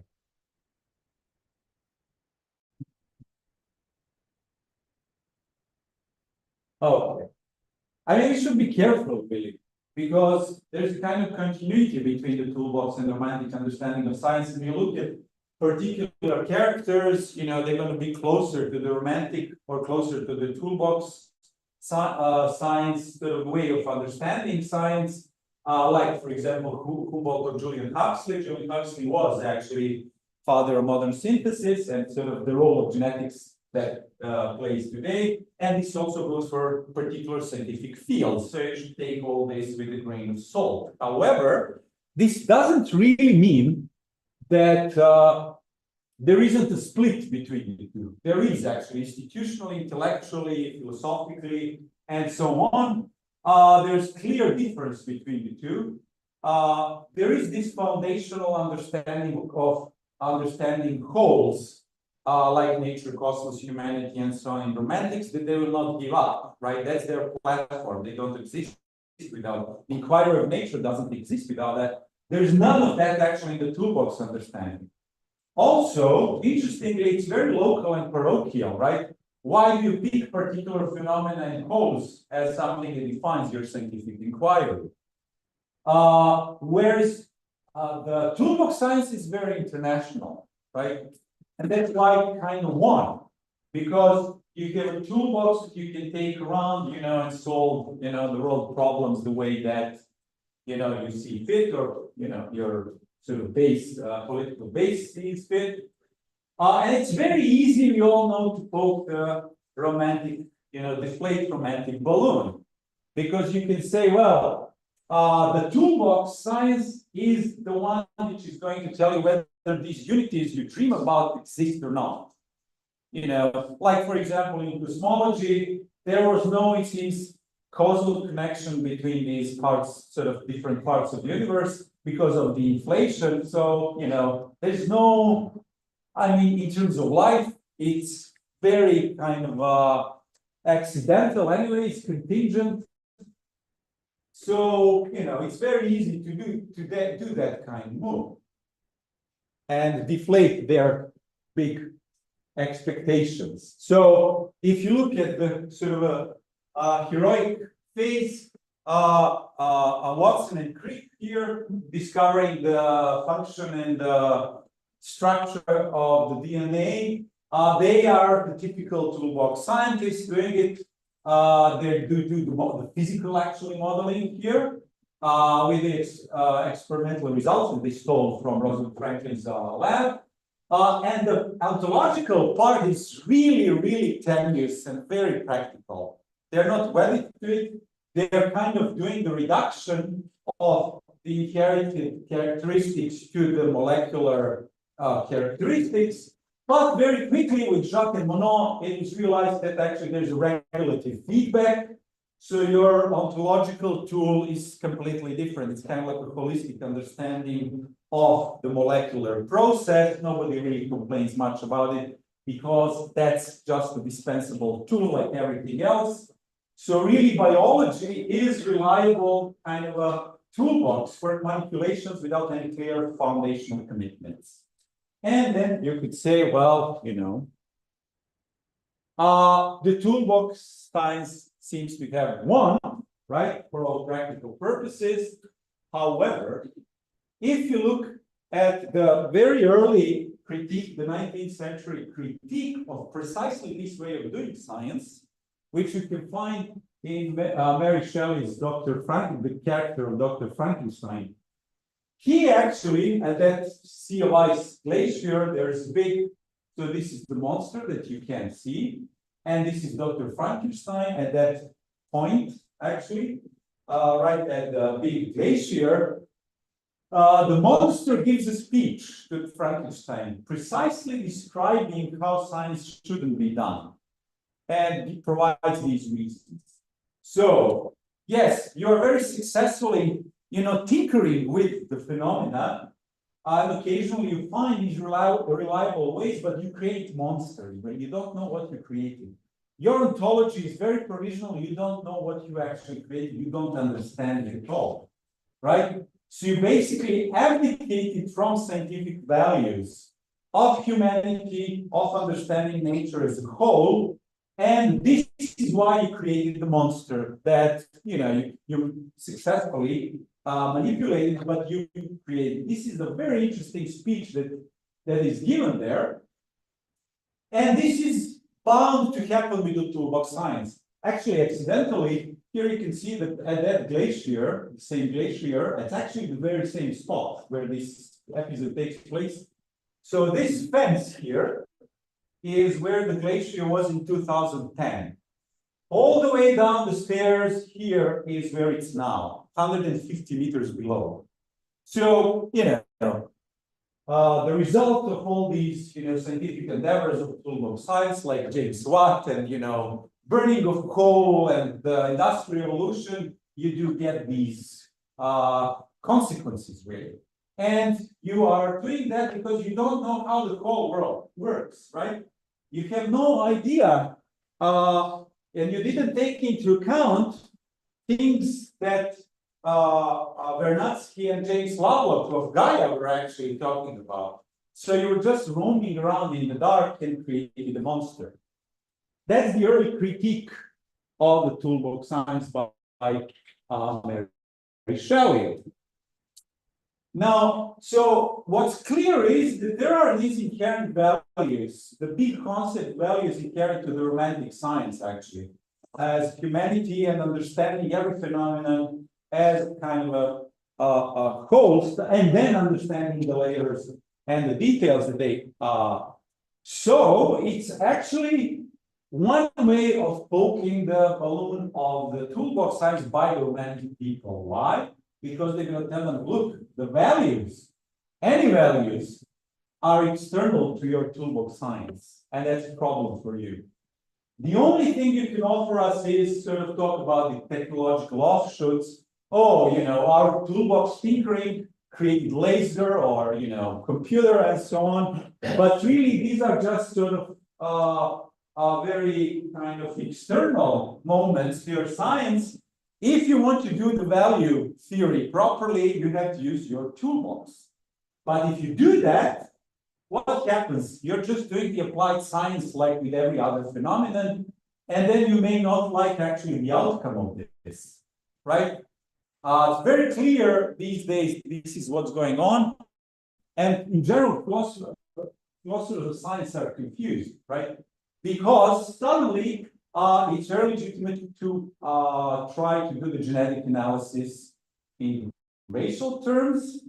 And you can only stop it if you kind of, you know, step in ideologically into that debate. That's what happens, right? But you open that box with your approach. And this is what happened to one of those guys from the DNA, right? The Watson. He, this is the title, the DNA pioneer James Watson loses honorary titles over his comments. It came basically to haunt him.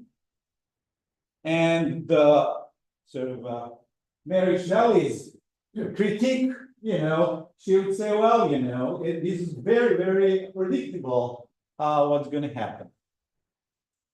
So I will just give you briefly now the case. So this is the general picture.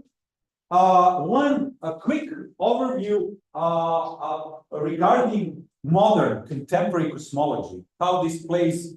Although people, it's not really explicit, but it's there, right? And cosmology will face its moment because it has become big science, whether its funding will be cut or not. Do we really need to look with the James Webb telescope into the dark corners really deep past or not, right? And there are two questions. What is the social and epistemic value in cosmology, current cosmology? And you're going to get two very different answers depending whether you ask toolbox people or romantic people, right? Oops. So, anyways, you can't see any of this, but I can just tell you what the argument is. So this is, if you ask toolbox people, so what's the value, social value of cosmology? They will go for the usual technological offshoots. But then, you know, if you do the analysis, scientific analysis, there are other disciplines which are way better in producing a technological offshoots. Also, in terms of so you should do some kind of a much more reductive way of, you know, science, like, you know, biochemistry or something like that, and expect much more payoff. If you ask romantic sort of oriented people, they will tell you, well, the value is really is kind of a big platform. We are really talking about the cosmos as kind of unity, and this is what we are trying to understand. It's a long-term project, and cosmological knowledge that we are gaining is crucial for this, right? The payoff is in that sort of realm. In terms of the epistemological value, the toolbox science will tell you, well, there's very meager evidence compared to, say, particle physics or biology. It's very meager, very uncertain in cosmology with our sort of even best instruments. So the consequence seems to be, well, epistemically, you know, we should put our funding somewhere else. Ian Hacking, for example, claimed that cosmology is not even proper a natural science because it just sort of looks at the past, sort of reconstructs the evidence from the observations. It doesn't do proper experiments. So eventually you're going to be ditched, so to speak. However, romantics will turn that around. They will say, well, look, your accusation that cosmos as a whole doesn't really come together, doesn't exist. In order to falsify that with your evidence, it's a very long-term project. Precisely because the evidence is very sort of much weaker, thinner than in some other scientific areas like particle physics. So you can't prima facie refute our view of cosmos as a whole. And that's why we should continue actually checking, even on your terms, checking whether it is actually a unified whole. Moreover, and that's kind of the key argument of the romantic sort of understanding of cosmology. Cosmology is really, or physics to cosmology is really, in the grand scheme of sort of epistemological scheme of science, what carbon dating is to archaeology. You don't want to do carbon dating for its own sake. I mean, you can, it's useful in some sense for some, purposes, but really, it's a tool actually for this grand project. And physics, looking at the sort of experimental evidence of in just sort of a synchronic way, is just a tool to understand cosmos as such. It's very different understanding of the epistemic value of this. To finish, maybe you will see the next slide, hopefully. Oops, this is way less important. Yeah, well, this is the main point. But if you want to find out actually about kind of a prequel to this story, the real history of the last 50 years of cosmology, this is the book that's coming out, the Cosmic Microwave Background, Historical and Philosophical Lessons, written by me and my friend and colleague Milan Cirkovic, coming out with Cambridge University Press, very coincidentally, as you can see today. This is the official launch day for some reason. So yeah, we looked actually at the details of the way that cosmology is actually done, and I would like to finish with that and with Milan's remark on my talk.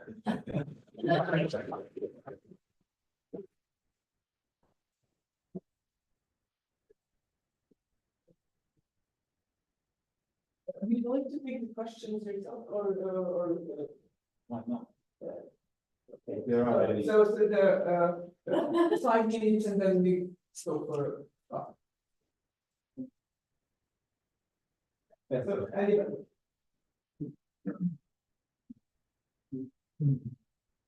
Maybe I have a comment about epistemic value of looking at the past. I think the body of scientific investigation is motivated by looking at the past. Take, for example, historical sciences, and looking back to extinction of dinosaurs. We have Alvarez, beginning of Eurasium, but also looking back, I think life sciences are here maybe a better example. We are looking back to origin of life, and we are finding out a lot of stuff about amino acids and whatnot. So by interest in the origin of life, we are coming to some knowledge about amino acids, and we never know, because of holding a protein and knowing stuff about amino acids can cure cancer maybe, and epistemic value, if you look at that way, is really big. But what's interesting for me is that interest in the past, you will never know the epistemic value that will come to today's. Yeah, one thing which is not really, I mean, inadvertently, Darwin was really a champion of this romantic view, I would say. Because before him, people like Kant or Humboldt were very suspicious. They really were excited to understand nature as a whole, but they were suspicious, epistemically speaking, about looking and making any arguments about the past, because we don't have any evidence, right? We can't do the experiments and flecking and hacking about saying about it's not real natural science. But Darwin legitimized, interestingly, he basically gave sort of offered a very sort of convincing theory based on the fossil record and said, well, we do have evidence actually. If you think about it, for really grand theory about history of life. And in that sense, that's why Julian Huxley, for example, father of modern synthesis, he took that one step further, 2 steps further. He sort of tried to unite the Darwinian sort of understanding with the genetics and so Mendelian sort of rules. And then he also thought about the evolutionary cosmic evolution as kind of like a larger and sort of a layer in which evolution of the biosphere is embedded. So taking historical kind of observational sciences seriously is to a great extent to Darwin. So temporary result was to kind of think that the kind of toolbox science really takes primacy with genetics and application of genetics, people like Watson and Crick. But then in the long run, he is part of this sort of a movement to understand science as this kind of a temporal, so understand the universe as sort of a temporal whole as well. He didn't really intend that. Okay, one more question? Okay, I was wondering, in terms of the training differences between people who go into romantic versus toolbox science. And what I have in mind here is, so I think about somebody like Gustav Fechner. Okay, so he was somebody who was trained by Schelling, okay, but is nowadays known as being one of the founders of psychophysics, which involved a lot of operationalization of all kinds of things. And he's not the only one who kind of went through this kind of educational process in the early 19th century. And in a sense, the Humboldtian University, of which he was a product, Wilhelm Humboldt, was kind of designed this way, right? So in a sense, somebody like Schelling, who would present this very romantic picture with the big concepts and all these things you're talking about, was meant to kind of inspire students in terms of, undertaking what would be a kind of lifelong career activity, blah, blah, blah, and give them that kind of inspiration to stick with it, as it were, right? And not just fly off the handle. But most of those guys in that period end up doing this much more discipline-based work on the back of that, basically operationalizing the big concepts. And so, if you look at the history of psychology today, very few of them actually mentioned that Fechner was taught by Schelling, right? He's presented as a kind of a toolbox guy, and I'm just wondering whether you think there might be something to that kind of educational regime in a way where you start off romantic, you really get students into science that way to motivate them. But then when it gets down to actually designing the research projects. There's the opposite effect too. So one is like Vladimir Vernadsky. He was basically researching minerals and the way that minerals interact with bacteria. And that was starting typical sort of it's kind of like Planck, stumbling upon like quantum mechanics, very conservative. And then he understood that the relationship between between light and non-living matter is really complex. It's so complex that we need to talk about biosphere, the interactions, layers, and he writes the book Biosphere. So how, and it's something to, like a big point for like a liberal kind of education, I would say. You never know where it's going to go, neither you should really know, I would say. You should just open very widely the educational system to different approaches and let it sort of resolve as it does. Okay, so it's time for a short break, but before we go and have some coffee and refreshments, I just wanted to add something to what you were saying and from the Russian side, Pavel Florensky, in his book Mysticism and Science. he offered the unit of inquiry, and the unit of inquiry that he offered was a person. So it's not a cosmos, it's a person, so it's a.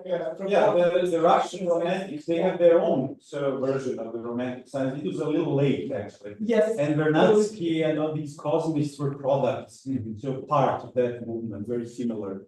Okay, so let's have a break and we'll resume at noon. So we have 15 minutes of coffee break.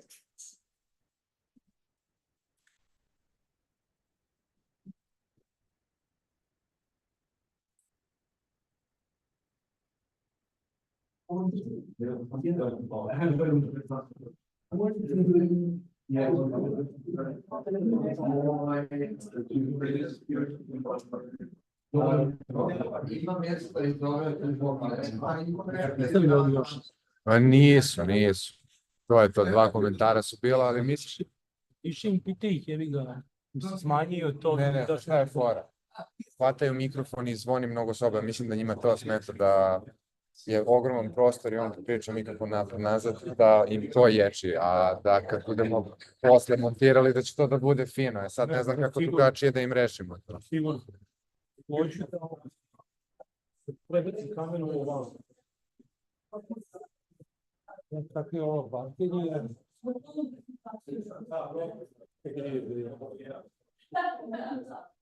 Okay.